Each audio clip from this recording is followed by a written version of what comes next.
Shalom sidang jemaat yang diberkati oleh Tuhan Yesus Kristus. Senang dapat bertemu kembali lewat tayangan khotbah online pada saat ini. Dan saya yakin dan percaya bahwa dimanapun Bapak Ibu menyaksikan tayangan ini pada saat ini, tentu semua dalam keadaan diberkati oleh Tuhan Yesus. Oleh sebab itu, pada hari ini, hari Minggu, tanggal 9 Agustus, saya akan mengajak Bapak Ibu untuk merenungkan bersama firman Tuhan yang akan kita dengarkan dari kitab Yeremia yang pertama. Yeremia pertama ayat yang keempat sampai dengan ayatnya yang ke-10. Namun sebelum kita membacanya, mari kita menyiapkan hati kita dan memohon pertolongan Roh Kudus. Mari kita berdoa. Terima kasih ya Bapa di surga atas segala kasih dan setia yang boleh Tuhan berikan kepada kami. Sehingga pada hari ini dalam pertolongan Tuhan, Tuhan telah berikan kepada kami anugerah kesehatan dan juga hati yang berlimpah syukur dan sukacita. Bahkan kesempatan untuk bersama-sama dengan keluarga kami sekali lagi di minggu ini datang di hadapan hadirat-Mu, menikmati Tuhan, dan juga Tuhan mau mendengarkan firman-Mu. Kami memohon Roh Kudus Tuhan yang ada bersama dengan kami, menuntun setiap kami, sehingga telinga kami mendengar dan menangkap apa yang menjadi pesan Tuhan, dan iman kami bertumbuh Tuhan di dalamnya, dan kami juga boleh menjadi Tuhan berbuah dalam kehidupan kami untuk hormat dan kemuliaan nama Tuhan saja. Kami siap ya Bapa di surga, dan di dalam nama Tuhan Yesus Kristus kami akan membaca firman-Mu. Tolonglah kami ya Tuhan. Haleluya, amin. Saya akan mengajak kita untuk membaca demikian sabda Tuhan dalam Yeremia pertama ayat 4 sampai 10. Firman Tuhan datang kepadaku bunyinya. Sebelum aku membentuk engkau dalam rahim ibumu, aku telah mengenal engkau. Dan sebelum engkau keluar dari kandungan, aku telah menguduskan engkau. Aku telah menetapkan engkau menjadi nabi bagi bangsa-bangsa. Maka aku menjawab, "Ah, Tuhan Allah, sesungguhnya aku tidak pandai berbicara, sebab aku ini masih muda." Tetapi Tuhan berfirman kepadaku, "Janganlah katakan aku ini masih muda. Tetapi kepada siapapun engkau kuutus, haruslah engkau pergi. Dan apapun yang kuperintahkan kepadamu, haruslah kau sampaikan. Janganlah takut kepada mereka, sebab aku menyertai engkau untuk melepaskan engkau, demikianlah firman Tuhan." Lalu Tuhan mengulurkan tangannya dan menjamah mulutku. Tuhan berfirman kepadaku, "Sesungguhnya aku menaruh perkataan-perkataanku ke dalam mulutmu. Ketahuilah, pada hari ini aku mengangkat engkau atas bangsa-bangsa dan atas kerajaan-kerajaan untuk mencabut dan merobohkan, untuk membinasakan dan meruntuhkan, untuk membangun dan menanam." Demikian jauh firman Tuhan. Bagi setiap kita, berbahagialah setiap kita mendengar dan yang juga melakukannya atau memeliharanya dalam kehidupan kita sehari-hari. Haleluya. Bapak Ibu yang dikasihi oleh Tuhan Yesus Kristus, dimanapun kita berada pada saat ini, saya hendak mengajak kita untuk merenungkan firman Tuhan yang baru saja kita dengarkan dari kitab Yeremia 1 ayat yang keempat sampai dengan ayat yang ke-10. Di dalam firman Tuhan yang kita baca ini kita boleh melihat bagaimana Tuhan memanggil seorang Yeremia. Bapak Ibu, memang panggilan untuk menjadi seorang hamba Tuhan itu bukanlah sebuah panggilan yang mudah. Karena tentu dalam setiap hal yang dipercayakan ada tanggung jawab yang menyertainya. Dan semakin besar suatu kepercayaan, semakin besar pula tanggung jawab yang menyertainya. Apalagi kalau kita berkata panggilan tentang atau panggilan untuk menjadi seorang pelayan atau hamba Tuhan. Bapak Ibu yang dikasihi oleh Tuhan Yesus Kristus, dari katanya saja itu tidak mudah. Siapa yang mau menjadi pelayan? Kebanyakan orang senang ketika dia menjadi bos atau dia menjadi atasan, tapi tidak semua orang senang untuk menjadi seorang pelayan. Apalagi ketika kita katakan bahwa ia adalah pelayan Tuhan. Maka barang tentu tanggung jawab yang dipikulnya sangatlah berat. Oleh sebab ketika ia menjadi seorang pelayan Tuhan, itu artinya ia harus melayani Tuhan dengan sungguh-sungguh. Apa yang dia lakukan adalah sesuai dengan apa yang dikatakan oleh Tuhan.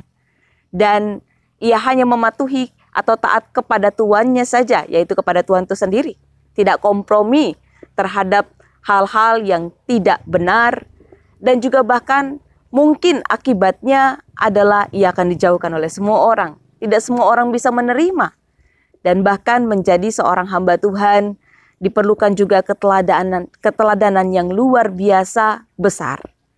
Bapak Ibu dikasih oleh Tuhan Yesus Kristus, apalagi ketika kita boleh melihat bahwa seorang Yeremia dipanggil untuk menjadi nabi. Itu artinya nabi adalah perpanjangan lidah daripada Tuhan. Dan bila mana kita menyampaikan hal-hal yang baik ataupun berkat, tentu saja itu akan mudah bagi kita. Tetapi tidak dalam posisi seorang Yeremia. Yeremia dipanggil untuk memberitakan hukuman kepada Yehuda. Dan hal itu tidaklah mudah, sebab Yeremia adalah seorang yang masih muda dikala ia dipanggil Tuhan. Bapak Ibu, pada waktu itu tidak ada seorang pun yang mendengarkan suara anak muda. Di dalam tradisi yang mereka miliki adalah suara atau nasihat itu biasanya diberikan oleh orang-orang yang sudah lanjut usia, yang dituakan, Bapak Ibu yang dikasihi Tuhan. Dan kondisi Yeremia pada waktu ia dipanggil Tuhan adalah dia masih di dalam keadaan sebagai seorang pemuda. Sangat muda di dalam pengalaman, sangat minim di dalam pengetahuan. Dan itu membuat seorang Yeremia menjadi ciut akan panggilan Allah itu sendiri. Karena ia tahu di dalam kelemahannya ada begitu banyak tanggung jawab yang harus ia pikul. Dan ia tidak yakin akan dirinya, apakah ia mampu melakukannya atau tidak. Bapak Ibu dikasihi oleh Tuhan Yesus Kristus, di balik setiap panggilan dan kepercayaan memang tentu adalah tanggung jawab yang besar. Oleh sebab itu Yeremia menyadari dan kemudian tidak lekas berbangga bahwa aku ini dipilih oleh Tuhan. Aku ini mau dipakai oleh Tuhan. Aku ini ditetapkan menjadi seorang nabi. Tetapi Yeremia memilih untuk merendahkan hati dan ia membawa segala kelemahannya di dalam atau kepada Tuhan. Bapak Ibu dikasihi oleh Tuhan Yesus Kristus, menarik kita boleh melihat bahwa respon Tuhan atas penolakan seorang Yeremia karena merasa kelemahan dan juga ketidakmampuannya menjalankan tugas yang dipercayakan kepadanya. Firman Tuhan yang kita baca pada saat ini di dalam ayatnya yang kelima dikatakan bahwa Yeremia diutus oleh Tuhan oleh karena suatu tujuan. Dari awal mula Tuhan mengenal, Tuhan memilih dan Tuhan menetapkan seorang Yeremia. Sehingga Bapak Ibu dikasihi oleh Tuhan Yesus Kristus, ini menjadi satu hal yang spesial ketika kita dipilih oleh Tuhan. Kita dipilih bukan karena kita mampu, kita dipilih bukan karena memang kita fasih atau kita memang capable di dalam satu hal. Tetapi firman Tuhan mengatakan bahwa ketika Tuhan memilih Yeremia di dalam segala ketidaktahuan Yeremia, dari sejak rahim Tuhan telah menentukan Yeremia untuk menjadi nabi. Bapak Ibu yang dikasihi oleh Tuhan Yesus Kristus, oleh sebab itu di sini kita juga boleh merenungkan firman Tuhan. Bahwa ketika kita dipanggil untuk mengemban satu tugas, Bapak Ibu yang dikasihi oleh Tuhan Yesus Kristus, tentu apapun yang diberikan kepada kita Tuhan sudah perhitungkan. Karena Tuhan yang mengenal kapasitas kita jauh lebih daripada diri kita sendiri. Barangkali ketika kita dipercayakan dalam satu tugas, kita mungkin merasa tidak pede seperti Yeremia. Tapi hari ini firman Tuhan mengatakan bahwa Tuhan mengetahui setiap hal. Dan Tuhan mengizinkan setiap hal untuk maksud dan tujuan tertentu. Saya pernah berkata kepada anak-anak pemuda, menurut kalian manakah yang terlebih dahulu? Ketika Tuhan menciptakan ketika seseorang menciptakan pulpen, apakah yang dilakukan adalah menciptakan barangnya dulu baru memikirkan tujuannya, atau memikirkan tujuannya dahulu baru kemudian membuat barangnya? Dan tentulah kita sepakat bahwa memikirkan dahulu tujuannya baru membuat barangnya. Oleh sebab itu Bapak Ibu dikasihi oleh Tuhan Yesus Kristus, ada satu maksud dan tujuan di dalam kehidupan kita ketika Tuhan memilih kita untuk mempercayakan sesuatu kepada kita. Bapak Ibu dikasihi oleh Tuhan Yesus Kristus, di sini di dalam krisis kepercayaan diri yang dimiliki oleh seorang Yeremia, Tuhan meneguhkan dan menguatkan Yeremia. Di dalam ayat yang ke-8, alasan untuk Yeremia tidak menjadi takut adalah di dalam setiap tugas yang Tuhan berikan kepada Yeremia, Tuhan berjanji untuk menyertai. Bapak Ibu, penyertaan Tuhan ini luar biasa, ya. Penyertaan Tuhan itu artinya Tuhan yang memberikan kemampuan. Tuhanlah yang kemudian menyediakan segala sesuatunya. Kalau di dalam kisah raja-raja, ketika raja-raja mengutus satu duta untuk menyampaikan pesan tertentu, ya, biasanya duta tersebut tidak akan disertai oleh raja atau pengawal, ya. Tetapi Bapak Ibu yang dikasihi oleh Tuhan Yesus Kristus, kalau Tuhan mengutus kita untuk melakukan satu tugasnya, di sini Tuhan berjanji. Seperti juga Tuhan katakan kepada Yeremia. Sekalipun kita merasa tidak mampu, tapi Tuhan berjanji Tuhan akan menyertai. Bapak Ibu yang dikasihi oleh Tuhan Yesus Kristus, lalu kemudian kita boleh melihat bahwa tanggung jawab seorang Yeremia itu tidak mudah. Sebab dia akan berhadapan dengan orang-orang yang tidak menyukai dirinya. Kenapa demikian? Karena dia berkata yang benar. Karena dia menjadi perpanjangan lidah daripada Tuhan. Dan seperti yang saya sampaikan di awal, Tuhan mengutus Yeremia untuk menyampaikan hukuman kepada bangsa Yehuda. Tentu bukan hal yang mudah. Karena akan banyak orang yang memusuhinya. Tapi firman Tuhan juga berjanji di sini. Bukan saja Tuhan menyertai seorang Yeremia, tetapi juga Tuhan akan memberikan perlindungan ketika musuh-musuhnya menghampirinya. Di dalam ayat yang ke-8 juga dikatakan bahwa sebab aku menyertai engkau untuk melepaskan engkau. Sehingga Bapak Ibu yang dikasihi oleh Tuhan Yesus Kristus, ketika kita diutus Tuhan, janganlah takut. Lakukanlah segala sesuatu dengan setia dan taat. Tentu setiap tantangan itu ada di hadapan kita. Tapi anugerah Tuhan yang besar juga menyertai setiap langkah kita. Di dalam firman Tuhan yang kita dengarkan pada hari ini, Tuhan bukan saja menyertai. Tuhan bukan saja melindungi seorang Yeremia. Tetapi di dalam ayat yang ke-9 sampai ke-10, di situ kita mengetahui bahwa Yeremia juga diperlengkapi oleh Tuhan. Diberikan kemampuan oleh Tuhan. Bapak Ibu yang dikasihi oleh Tuhan Yesus Kristus, oleh sebab itu sungguh kita sangat bersyukur. Bila mana di dalam kehidupan kita dipercayakan oleh Tuhan untuk menjadi hambanya. Dan sesungguhnya setiap kita dipercayakan untuk menjadi hambanya, namun di bidang-bidang yang berbeda. Kalau kita dipercayakan untuk menjadi hamba Tuhan di dalam pekerjaan kita, Bapak Ibu yang dikasihi oleh Tuhan Yesus Kristus, segala sesuatu yang dipercayakan kepada kita tentu tuntutannya juga akan lebih besar. Seperti sabda pembimbing kita pada saat ini di dalam Lukas 12 ayat 48 dikatakan setiap orang yang kepadanya banyak diberi daripadanya akan banyak dituntut. Dan kepada siapa yang banyak dipercayakan daripadanya akan lebih banyak lagi dituntut. Bapak Ibu, pertanyaannya begini, seberapa besar kepercayaan yang kita terima? Kita menerima kepercayaan dari Tuhan, kita menerima kepercayaan dari sesama kita dalam bidang kita masing-masing. Lalu kemudian tentu kita juga harus mempertanggungjawabkan apa yang dipercayakan kepada kita. Seperti Yeremia, kadang-kadang kita berpikir kita tidak mampu.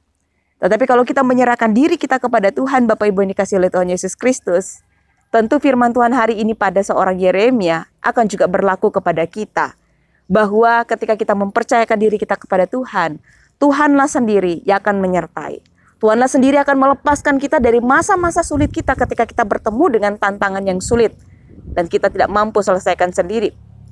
Yang ketiga, Tuhan juga lah yang akan memberikan kemampuan kepada setiap kita. Hari ini kita bersyukur Bapak Ibu dikasih Tuhan. Oleh sebab beberapa hari yang lalu dari tanggal 4 sampai dengan tanggal 5, Gereja Kristen Protestan di Bali melakukan sidang sinode ke-47 yang dilakukan secara online, ya, tersebar di 9 titik. Dan oleh karena situasi pandemi ini dilakukan secara online. Dan puji Tuhan, di dalam sidang sinode ke-47 telah berjalan dengan berhasil, dengan sukses dan lancar. Dan hasil daripada sidang sinode ke-47 juga telah memutuskan anak-anak Tuhan yang diberikan satu kepercayaan untuk memimpin Gereja Kristen Protestan di Bali selama 4 tahun ke depan. Dan kita bersyukur juga bahwa salah seorang putra Blimbing Sari juga dipilih menjadi majelis sinode. Bapak Ibu yang dikasihi oleh Tuhan Yesus Kristus, tentu tantangan bagi tugas mereka ke depan tidaklah mudah di dalam masa pandemi ini. Ada banyak krisis, baik krisis ekonomi, krisis iman, krisis moral, krisis dalam berbagai hal yang mungkin akan menjadi tantangan mereka dan juga tantangan kita. Tapi hari ini kita yakin dan percaya bahwa ketika mereka dipilih Tuhan, itu adalah satu karunia, anugerah yang Tuhan percayakan kepada mereka. Dan ketika mereka dipilih oleh Tuhan, Bapak Ibu dikasih oleh Tuhan Yesus Kristus, Tuhanlah yang memberikan kemampuan. Tuhanlah sendiri yang akan memelihara mereka, menyertai mereka, dan juga yang akan melindungi kita. Melindungi mereka. Tugas kita adalah bagaimana kita mendoakan mereka agar mereka senantiasa memiliki hati yang taat, mau tetap sesuai dengan apa yang Tuhan perintahkan atau Tuhan sampaikan kepada mereka. Dan juga kita mohon pertolongan agar masing-masing kita juga dimanapun kita berada, ketika Tuhan mempercayakan sesuatu kepada kita, kita akan menjalankannya dengan penuh tanggung jawab, sehingga nama Tuhan dipermuliakan di dalam segala hal yang kita kerjakan. Kiranya Tuhan menolong dan memampukan setiap kita untuk memuliakan nama Tuhan. Saat itu bagi kita sekalian.